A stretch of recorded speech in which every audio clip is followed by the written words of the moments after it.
My wife made fun of my height and left me for a taller man. "I need a real man, not half of one," she yelled. When she came back to get her things, she found a red note on the table. She read it and her face went pale. I had done something she never saw coming. "I'm glad to have you here. Follow my story until the end and comment the city you're watching from, so I can see how far my story has reached. I'm Charles, and at 60 years old, I thought I knew what betrayal felt like. I was wrong. 35 years. That's how long Elisa and I had been married when she decided I wasn't man enough for her anymore. 35 years of building a life together, of supporting each other through everything life threw at us, of believing we were partners in the truest sense.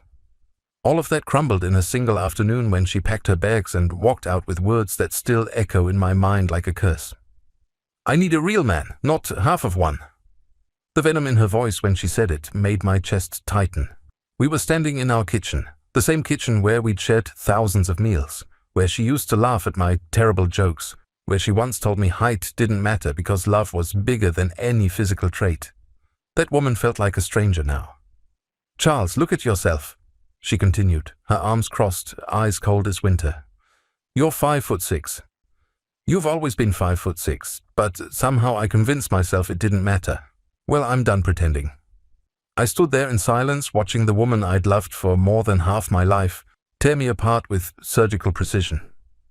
My hands trembled slightly as I gripped the counter behind me, needing something solid to hold onto as my world shifted beneath my feet.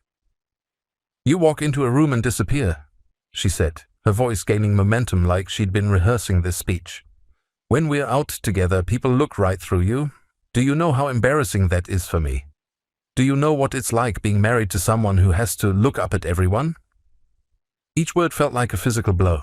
This wasn't the first time she'd made comments about my height, but they'd been getting worse over the past few months. Little jabs disguised as jokes, comments about how cute it was that she could reach things I couldn't, suggestions that maybe I should wear shoes with thicker soles. I'd laugh them off, thinking they were harmless teasing between spouses who'd been together forever. I was wrong about that too. "Trevor makes me feel like a woman should feel," she continued, and my stomach dropped. Trevor. I knew that name. He was the contractor who'd been working on our neighbor's renovation project for the past 3 months. Tall, broad-shouldered, probably in his early 40s. I'd seen Elisa talking to him over the fence a few times, but I thought she was just being neighborly. "Trevor?" I managed to say, my voice coming out smaller than I intended. "You're leaving me for the contractor?" She smiled then, and it was the cruelest expression I'd ever seen on her face. "He's 6'3", Charles. He makes me feel protected, desired. When I'm with him, I remember what it feels like to be with a real man." The kitchen seemed to spin around me. I reached for one of the wooden chairs at our breakfast table, the one where we used to sit together on Sunday mornings reading different sections of the newspaper, occasionally sharing interesting articles or funny comics. Those simple, peaceful moments felt like they'd happened in another lifetime. "How long?" I asked. "Does it matter?" "It matters to me." She sighed like I was being unreasonable. 3 weeks. And before you ask, yes, it's serious. He's asked me to move in with him. 3 weeks. While I'd been working late at the accounting firm, staying extra hours to finish client reports, she'd been with him. While I'd been stopping at the grocery store on my way home, picking up her favorite tea and the special crackers she liked, she'd been planning her escape from our marriage. "I've already talked to a lawyer," she said, pulling me back to the devastating present. "I'll get half of everything, of course. The house, your retirement account, all of it. That should be enough to start fresh with someone who actually makes me happy." I nodded slowly, not trusting myself to speak. What could I say? That I loved her? That we could work through this? The look in her eyes told me she'd already moved on emotionally. I was just paperwork to be processed now. She walked upstairs to pack, and I stood alone in that kitchen listening to her footsteps above me, drawers opening and closing, the sound of hangers scraping against the closet rod. Each sound felt like another nail in the coffin of our marriage. When she came back down 30 minutes later with 2 large suitcases, she paused at the front door. For a moment I thought she might say something kind, something that acknowledged the life we'd built together. Instead, she looked at me with something close to pity. "I should have done this years ago," she said. "I wasted too much time trying to convince myself that size doesn't matter. It does, Charles, in every way that counts." The door closed behind her with a quiet click, and I was alone. I walked to the living room window and watched her load her suitcases into Trevor's massive pickup truck. Even from a distance, I could see how small she looked next to him, how her head barely reached his shoulder. She was smiling, animated, gesturing with her hands as she talked. I hadn't seen her that excited about anything in years. That night I sat in my recliner, our recliner, staring at the empty spot on the couch where she used to curl up with her book every evening. The silence was deafening. For 35 years, this house had been filled with conversation, laughter, the comfortable sounds of two people sharing space. Now it felt like a museum of memories I wasn't sure I wanted to keep. But as I sat there in the darkness, something strange began to happen. Underneath the crushing pain and humiliation, I felt something else stirring. Something I hadn't experienced in a very long time. It took me a while to recognize what it was. It was relief. And that realization scared me more than anything else that had happened that day. The divorce papers arrived on a Tuesday morning, delivered by a courier who looked apologetic as he handed me the thick envelope. I'd been expecting them, but seeing my name typed in formal legal language still felt like a punch to the gut. Charles Andrew Morrison versus Elisa Catherine Morrison. 35 years reduced to a court case number, but the legal documents were just the beginning of my humiliation. Word travels fast in our neighborhood, especially when it involves someone like Trevor who'd been working on houses throughout our subdivision. Within a week, I started noticing the stares, the whispered conversations that stopped when I approached, the way some neighbors suddenly found urgent tasks inside their homes when they saw me getting my mail. It was Janet Holloway from 3 houses down who finally told me what Elisa had been saying. "Charles, honey," Janet said, cornering me at the mailbox on Thursday afternoon. "I don't normally get involved in other people's business, but I thought you should know what's being said about you." My stomach tightened. "What do you mean?" Janet glanced around nervously, as if Elisa might materialize from behind a tree. "She's been telling everyone that you were inadequate as a husband.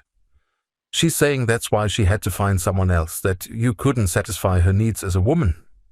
The blood drained from my face. "She said that?" "To multiple people, Charles. At the grocery store, at the bank, even to my book club when she ran into us at the coffee shop. She's painting a very specific picture of your marriage, and it's not flattering." I felt my hands clench into fists at my sides.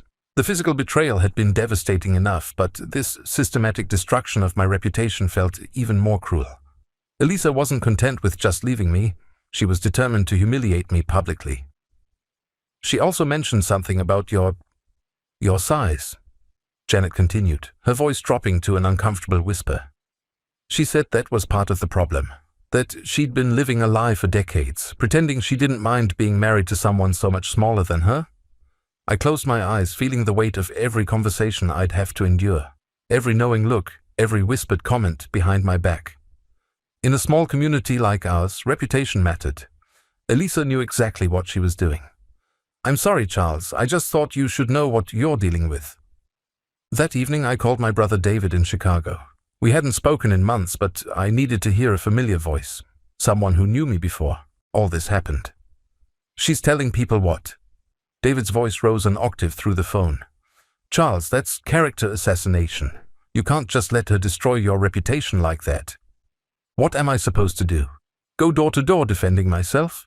Take out an ad in the local paper explaining my marital problems?" "You could start by fighting back. You're letting her control the narrative completely." I walked to my kitchen window, looking out at the house where Trevor and Elisa were now living together. The lights were on, and I could see shadows moving behind the curtains. She'd moved on so completely, so quickly, while I was still trying to process the destruction of everything I'd thought was stable in my life. "David, there's something else," I said, my voice dropping. "Something I never told Elisa, something she doesn't know about." "What are you talking about?" I took a deep breath, remembering the day 7 years ago when the lawyer had called about Uncle Raymond's will. Uncle Raymond had been my father's older brother, a man who'd moved to Montana in the 1970s and essentially disappeared from family gatherings. We'd exchanged Christmas cards, but that was about the extent of our relationship. Remember Uncle Raymond, Dad's brother? The hermit who lived in Montana. What about him? When he died 7 years ago, he left me everything. His ranch, his investments, mineral rights on the land. The lawyer said it was worth about $2.7 million. Silence stretched across the phone line. Finally, David spoke, his voice stunned. 2.7 million? Charles, why didn't you ever tell anyone? Because I didn't want it to change anything. Elisa and I were happy, or at least I thought we were. I figured I'd tell her eventually, maybe when we retired.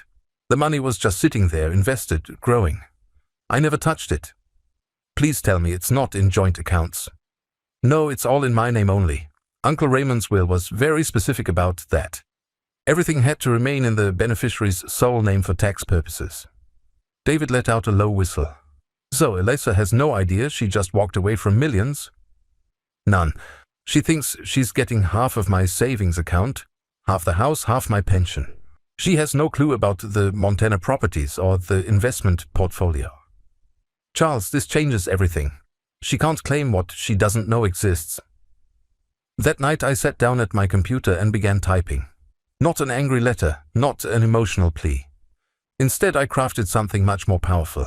A simple factual statement that would shatter Elisa's world just as completely as she'd shattered mine.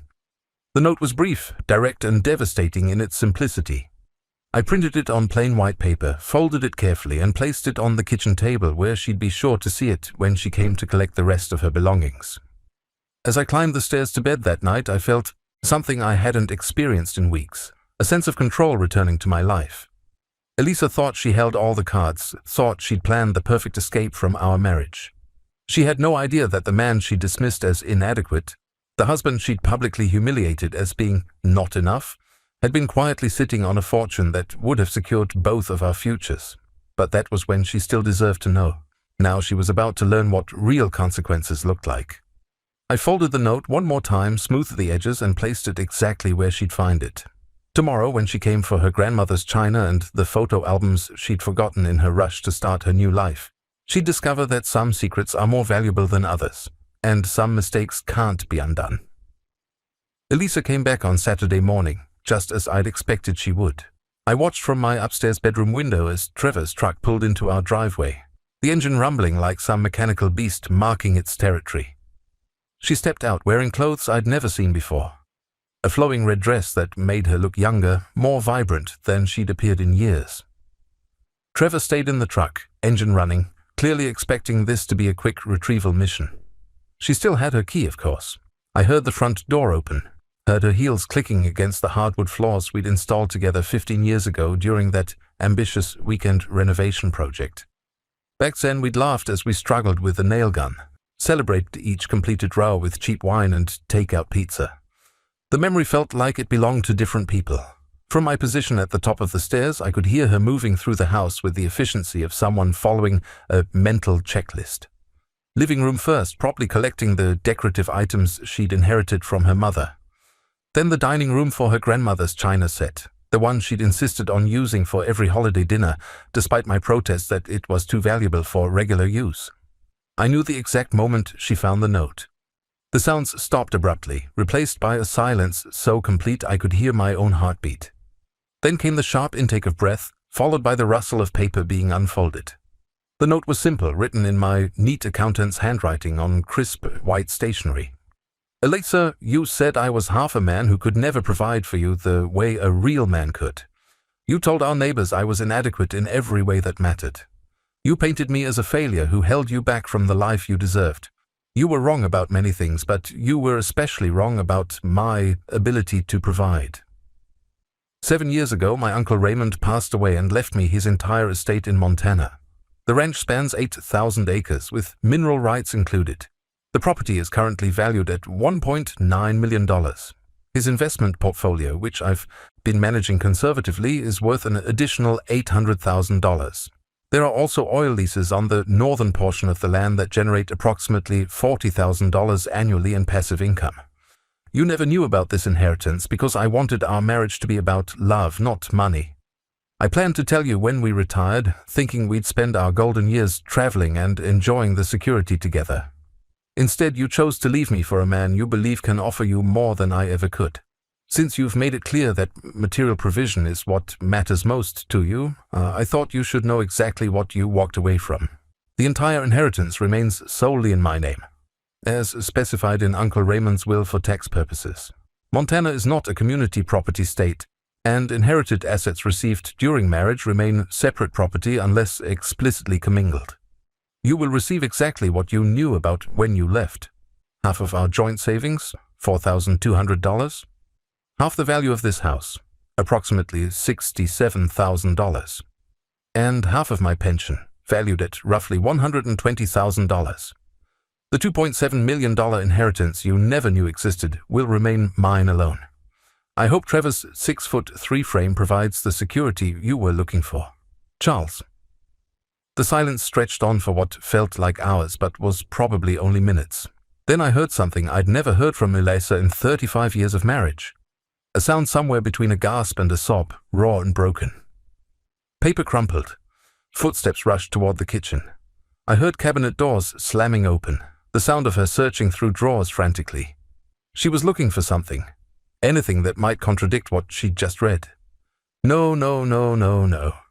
Her voice drifted up the stairs, barely a whisper but carrying the weight of someone watching their entire world collapse.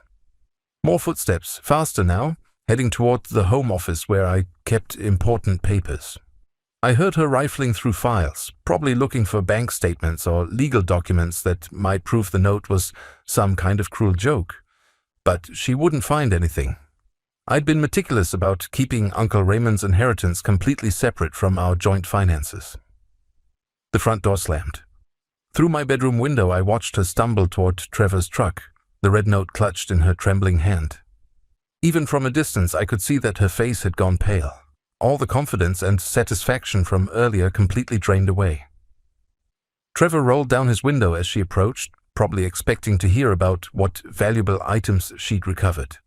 Instead, Elisa thrust the note toward him, her mouth moving rapidly as she explained what she'd just discovered. I watched his expression change from casual interest to confusion to something that looked like anger. He grabbed the note from her hands, reading it himself. Even from my upstairs window, I could see the exact moment the full implications hit him. His face darkened, and he said something sharp that made Elisa step back from the truck. Trevor crumpled the note and threw it at her feet. Then he said something else, something that made her shoulders shake. She reached for the truck door handle, but he shifted into reverse, backing out of the driveway while she was still standing beside the vehicle. I watched Elisa stand in our driveway alone, as Trevor's truck disappeared around the corner. She picked up the crumpled note, smoothed it out with shaking hands, and read it again as if the words might have changed. They hadn't. She looked up at the house then, scanning the windows until her eyes found mine. Even from that distance, I could see the desperation in her face, the realization of what she'd lost hitting her with full force. She raised one hand, a tentative wave, a gesture that might have been an attempt at reconciliation. I stepped back from the window. 30 minutes later, my phone began ringing. Elisa's number appeared on the screen again and again. I let every call go to voicemail. After the 10th attempt, I turned the phone off entirely. That evening, I opened a bottle of wine. Not the cheap stuff Elisa and I usually shared, but an expensive Bordeaux I'd been saving for a special occasion. I sat in my leather chair, the one she'd always complained was too small for the living room, and raised a glass to the empty house. For the first time in months, I felt something approaching peace. The next morning brought a new reality. I called my lawyer, James Patterson, a man I'd known since college who specialized in family law. After I explained the situation, including the details of Uncle Raymond's inheritance, he was quiet for a long moment. "Charles," he finally said, his voice carefully controlled, "I need to ask you something, and I need you to be completely honest. Did Elisa know about this inheritance at any point during your marriage?" "Never. I kept it completely separate, exactly as Uncle Raymond's will specified." "And you never discussed it, never mentioned plans for the money, never used it for joint expenses?" "Nothing. As far as she knew, it didn't exist." James let out a slow breath. "Then she has no claim to it whatsoever. Inherited assets that remain a separate property don't become part of the marital estate in this state." You're going to walk away from this divorce with significantly more than she ever imagined." I stared out my office window, watching the neighborhood where Elisa had spent weeks destroying my reputation. Soon these same neighbors would learn a very different version of our story. Not because I planned to gossip or retaliate, but because truth has a way of surfacing. "There's something else," I told James. "I want to make some changes to my will, and I want to establish a trust. It's time I stopped letting other people underestimate what I'm capable of." As I hung up the phone, I realized that Elisa's greatest mistake wasn't leaving me for another man. It was assuming that the man she'd lived with for 35 years was exactly who she thought he was. She was about to learn how wrong she'd been about that, too. The call started that same evening and didn't stop for 3 days. Elisa's number appeared on my phone so frequently that I eventually blocked it, but she found other ways to reach me. She called from Trevor's phone, from numbers I didn't recognize, even from the landline at our local coffee shop. Each voicemail more desperate than the last. "Charles, please, we need to talk. I made a terrible mistake. Charles, pick up the phone, we can work this out. Charles, I'm sorry about what I said. I was confused. I didn't mean any of it." I deleted them all without listening to the end.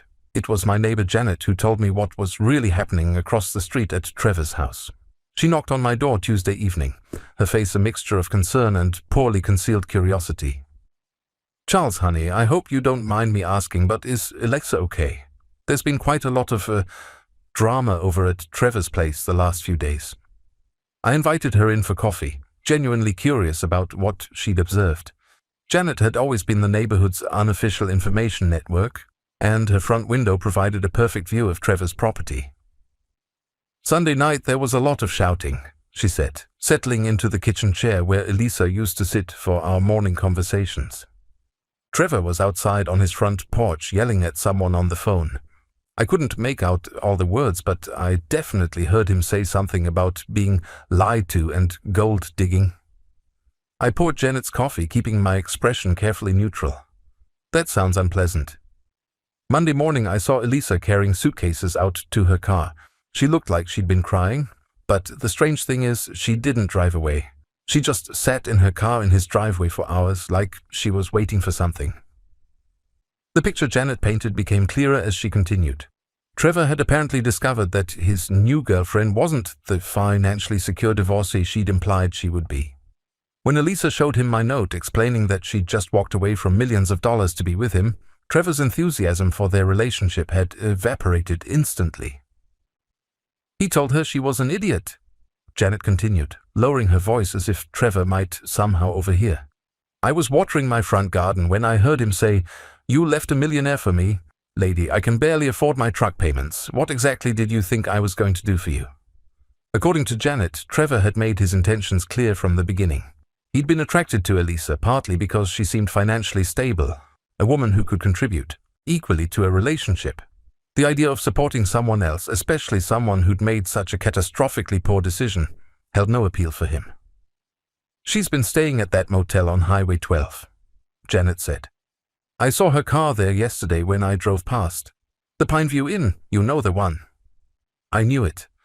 A rundown establishment that charged by the week, the kind of place people stayed when they had nowhere else to go. The image of Elisa, who'd always insisted on the finest hotels during our vacations, living in that depressing environment, struck me as appropriate justice. Wednesday brought a new development. I was working in my home office when I heard a car door slam in my driveway. Through the window I saw Elisa's sedan parked behind my car, effectively blocking my exit. She stood on my front porch, finger pressed against the doorbell, the sound echoing through my house in insistent, desperate bursts. I didn't answer. "Charles, I know you're in there," she called out. "Your car is here, and I can see the office light on. Please, just give me 5 minutes. 5 minutes to explain." The doorbell continued its assault on my nerves. After 10 minutes, she moved to knocking, each rap against the wooden door sharp and demanding. I put on my headphones and turned up the music, but I could still feel the vibration of her fists against the frame. An hour later, the noise stopped. I looked out to see her sitting on my front steps, head in her hands, shoulders shaking with silent sobs. Part of me, the part that had loved her for 35 years, wanted to open that door and comfort her. But a larger part, The part that remembered her cruel words about my height and adequacy kept me firmly planted in my chair. She sat there until the sun went down, occasionally looking up at the windows hopefully, as if I might change my mind and invite her in. When the streetlights came on, she finally returned to her car and drove away. Thursday brought a different approach. My doorbell rang at 8 in the morning, but instead of Elisa's voice, I heard a man's baritone calling my name. "Mr. Morrison, my name is Robert Chen.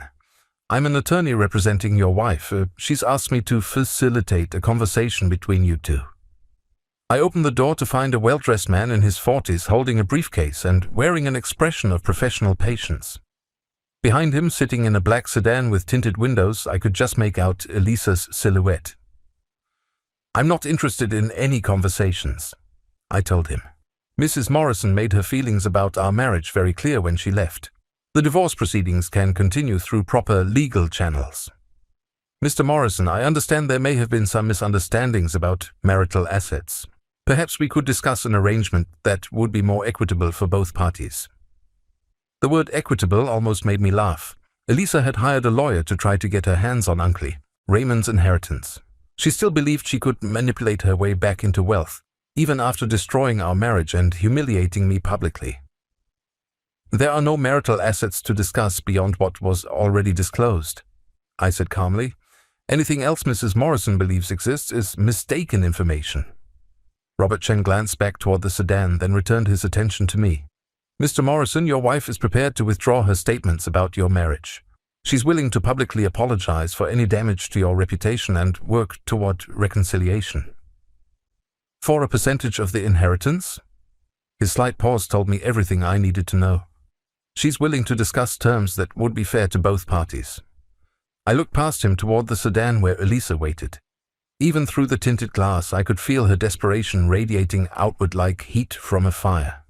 She'd sent a lawyer to negotiate her way back into my life and my bank account, believing that money could undo the damage she'd caused. "Please tell Mrs. Morrison that our marriage ended when she chose to leave. There are no terms to discuss, no reconciliation to pursue, and no assets to divide beyond what she was already aware of. Good day, Mr. Chen." I closed the door and watched through my front window as the lawyer returned to the sedan. I could see Elisa's agitated gestures as he delivered my message, could practically feel her frustration and disbelief that her plan had failed. The sedan pulled away, but I knew this wasn't over. Elisa had never been good at accepting defeat, and the thought of all that money slipping through her fingers would drive her to increasingly desperate measures. That evening, I called my lawyer James to update him on the day's events. "She hired Robert Chen?" James sounded impressed despite himself. "He's not cheap. If she's spending that kind of money on legal representation, she must be convinced there's a significant payout waiting for her." "Can she cause any real problems?" "Not legally. The inheritance is ironclad as separate property. But Charles, desperate people do unpredictable things. You might want to consider some additional security measures." As I hung up the phone, I realized that Elisa's desperation was about more than just money. She'd built her entire identity around being the woman who'd finally found someone better than her inadequate husband. Now she faced the reality that she'd given up millions of dollars for a man who'd rejected her the moment he realized she couldn't contribute financially to their relationship. She wasn't just losing money. She was losing the story she'd told herself about who she was and what she deserved. And people in that position, I was beginning to understand, were capable of almost anything. 2 weeks after the lawyer's visit, I made a decision that would have shocked the man I'd been just months before. I called a realtor and put our house on the market. Standing in the living room where Elisa and I had hosted countless dinner parties, where we'd decorated Christmas trees and celebrated anniversaries, I felt nothing but relief. This house had become a monument to a life that no longer existed, filled with memories of a woman who'd systematically destroyed my self-worth before abandoning me entirely. The realtor, a sharp woman named Patricia Wells, walked through each room with professional efficiency, making notes about staging and potential selling points. When she quoted the expected market value, $168,000, I realized that Elisa's share would amount to barely $84,000. A sum that had probably seemed significant to her when she planned her escape was now laughably small compared to what she'd unknowingly abandoned. "The market's strong right now," Patricia said, standing in the kitchen where I'd received that devastating news about Trevor. "With some minor updates and proper staging, we could have offers within a week." I signed the listing agreement that afternoon. For the first time since Elisa's departure, I felt truly free. That same week, I did something else that would have been unthinkable during my marriage. I hired a personal trainer. At 60 years old, I'd convinced myself that physical improvement was pointless, that my short stature meant I'd never be impressive or commanding. Elisa's constant comments about my size had reinforced those beliefs until I'd stopped seeing any potential in my own body. Marcus Thompson was a former Marine who ran a small gym downtown, specializing in older clients who wanted to reclaim their strength. When I explained my goals, not to become a bodybuilder but to feel confident in my own skin again, he nodded with understanding. "Height's got nothing to do with strength," he said during our first session, watching me struggle with weights that had felt impossible just minutes before. "Some of the toughest men I've known were compact, efficient, less body to maintain, lower center of gravity. You've got advantages you've never thought about." Within a month I could see changes. Not dramatic transformation, but something more subtle and powerful. The way I carried myself. My shoulders stayed back, my stride became more confident. When I caught my reflection in store windows, I saw a man who looked purposeful rather than apologetic. The house sold in 6 days, exactly as Patricia had predicted. Multiple offers came in, and I accepted one for $10,000 above asking price. As I signed the final paperwork, I felt the last chain to my old life break away. But Elisa wasn't finished with me yet. She'd apparently been watching the house, waiting for signs of activity. The morning the sold sign went up in our front yard, my phone started ringing again. This time she didn't bother with intermediaries or lawyers. Her voice came through my voicemail, raw and desperate. "Charles, you can't sell. Our house. That's our life together. You're throwing away. Please call me back. We need to talk about this like adults." The next message came 2 hours later, angrier now. "You're being vindictive, Charles. This isn't about money. It's about destroying everything we built together. How can you be so cruel?" By evening, the tone had shifted to pleading. "Charles, I'm begging you. I made a mistake. A terrible, terrible mistake. But we can fix this. We can go to counseling, work through our problems. Don't throw away 35 years over one stupid decision." I saved every voicemail but didn't respond to any of them. 3 days before my move to a downtown condominium I'd purchased outright with cash, Elisa appeared at my front door one final time. But this wasn't the confident woman who'd left me for Trevor, or even the desperate woman who'd hired lawyers to negotiate her return. This was someone I barely recognized. She'd lost weight enough that her clothes hung loosely on her frame. Her hair, always perfectly styled during our marriage, showed grey roots she'd apparently stopped bothering to touch up. Dark circles under her eyes suggested she hadn't been sleeping well. "Charles," she said when I opened the door, her voice barely above a whisper. "Please, just let me come in for 5 minutes. 5 minutes to explain everything." Against my better judgment, I stepped aside and allowed her into what had been our home. She looked around the empty rooms. I'd donated most of our furniture to charity rather than taking it to my new place, with an expression of profound loss. "I've been thinking about what you said in your note," she began, settling carefully onto one of the few remaining chairs, "about wanting our marriage to be about love, not money. You were right. I lost sight of what mattered."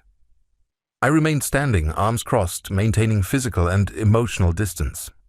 "What you lost sight of, Elisa, was basic human decency. You didn't just leave me.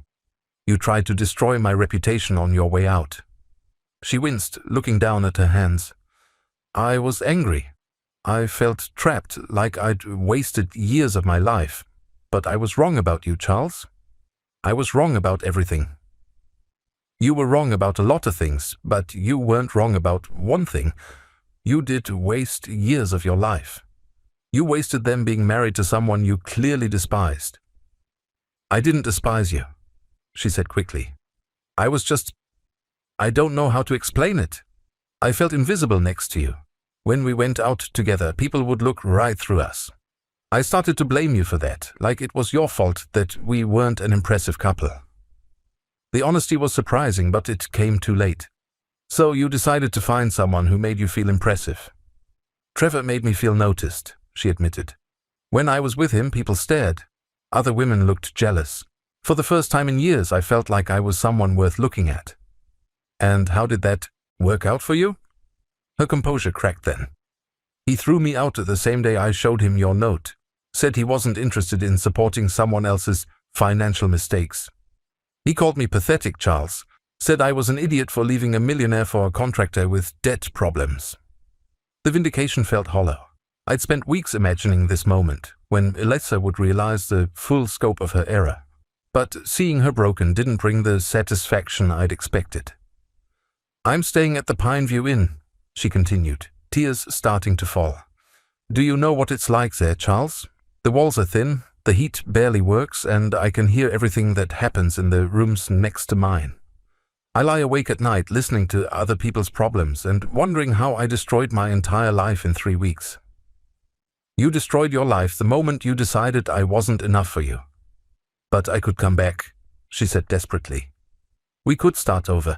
I know about the inheritance now, so there wouldn't be any more secrets between us. We could travel, buy a nice house somewhere, live the life we always talked about. I stared at her, amazed by the audacity of her proposal. Even now, sitting in the ruins of our marriage, she believed money could fix what she'd broken. Elisa, I said quietly, do you understand what you're asking me? You want me to forgive you for abandoning me, humiliating me, and attempting to destroy my reputation, all because you now realize I have money you want access to.